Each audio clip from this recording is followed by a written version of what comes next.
All right, so today we're going to talk about PowerShell data types.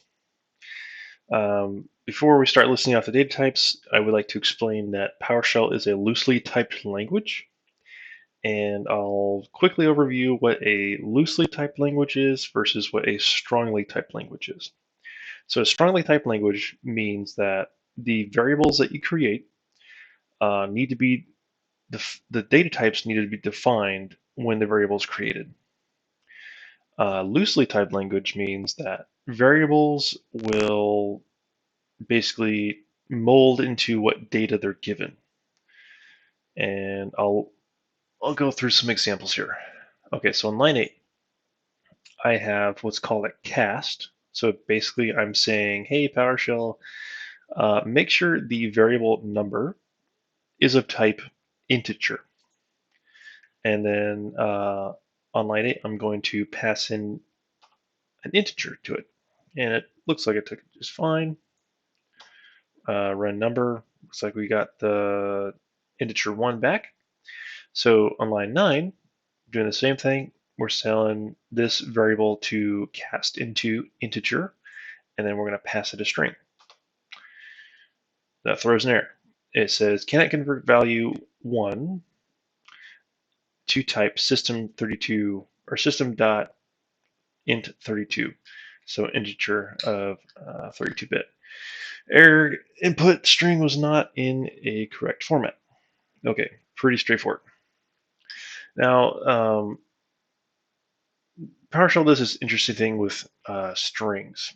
So if you cast a variable to a string, give it a string, we can all expect that to be okay. But interestingly, if you pass a variable that's cast into a string in integer, takes it just fine. So it assumes that we meant to do that. I'm guessing that's what the creators did, and it returns just fine. Even if we do cast a variable as an integer, we set that, it's 1, and then we say this string, which is cast as string, equals 1. Still takes it. Still takes 1. And I think that's just unique to PowerShell right there. Okay, so loosely typed languages for PowerShell. Let's see. So this is just a variable named string, and we'll set it equal to 1. And we can say string equals string, number equals the string 1, number equals the integer 1. It's totally fine. It doesn't matter. So the variable conforms to the data it's given. So for example, what we'll do is we'll do number equals 1, and then we'll do number.getType, and we see that it returns a string. If we change that number's data into an integer, we do getType. We have integer 32. So the type of the data type of the variable molds to its data, basically, and that's basically what a loosely typed language does.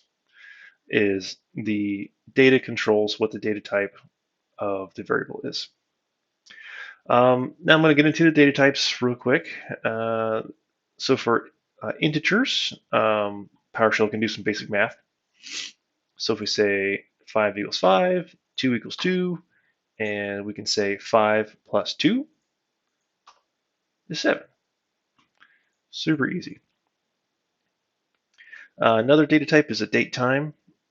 These are very useful when you're scheduling jobs, when you're comparing against logs and whatnot.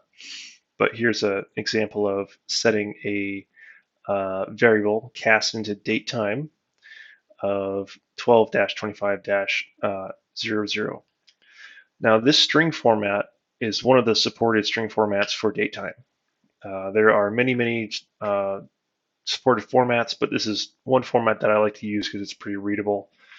So if we run this here, and then we go to date, It returns back Monday, December 25th, 2000 at 12 a.m. Christmas time. Okay, another data type is hash table. If so, a hash table is basically um, you have two sets of variables that will you can call them, or you basically make a relationship between two variables. So if we call this hash, or if we look at this hash here, we can see that um, there's one property name, there's one property value, and they have a relation to each other. So the name color will respond to, or will correlate to the value of blue. The property number will correlate to the value of 1. The property shape will correlate to the value of square.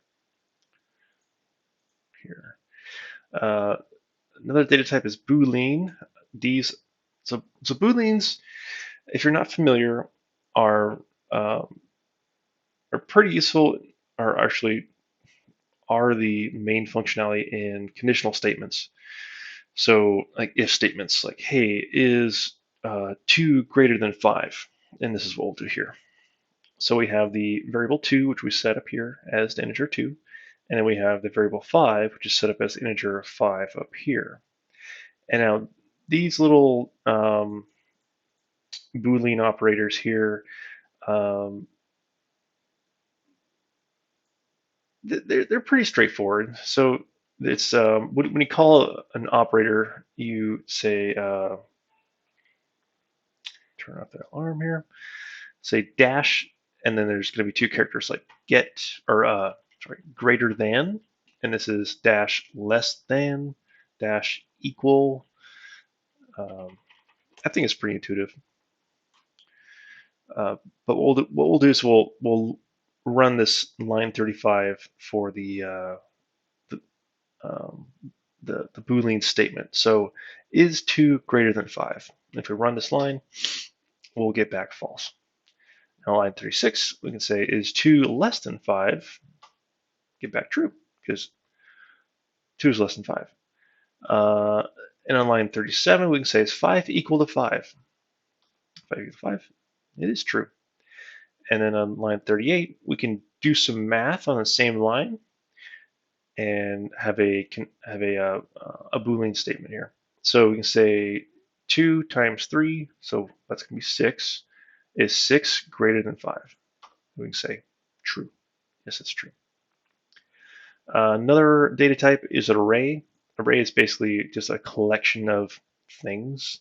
You can have an array of numbers, array of objects, array of strings, array of any data types. Most functions will return arrays.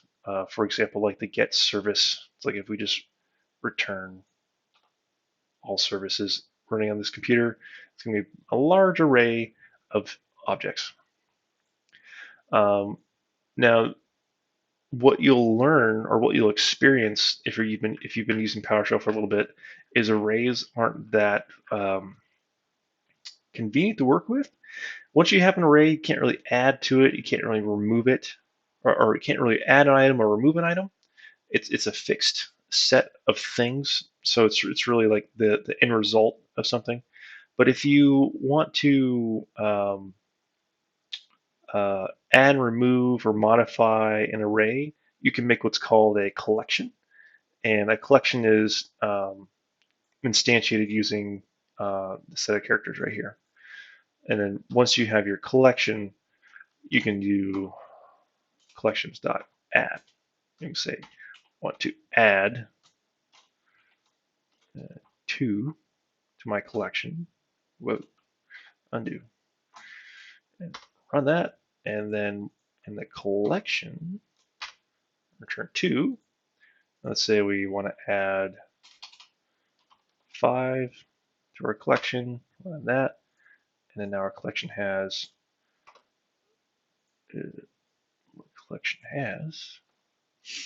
2 and 5. With an array, you can't really do much with an array after it's been instantiated. You can see the method of add, at least IntelliSense shows you that. But if you go try to add 2, it's going to bark at you. It's going to say, yeah, well, the collection is of a fixed size. I can't really expand that.